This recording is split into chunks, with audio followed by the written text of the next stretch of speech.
अस्सलाम वालेकुम व्यूअर्स।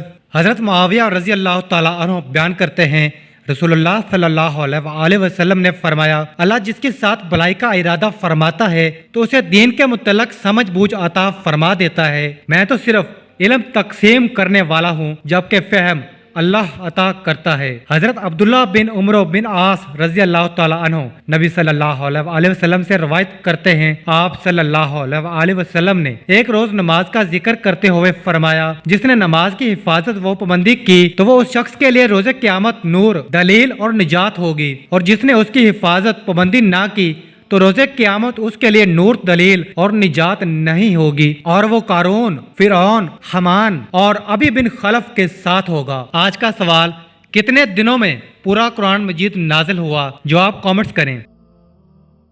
अल्लाह ताला हमें अहादीस पाक सुनने और उस पर अमल करने की तौफीक अता फरमाए, आमीन।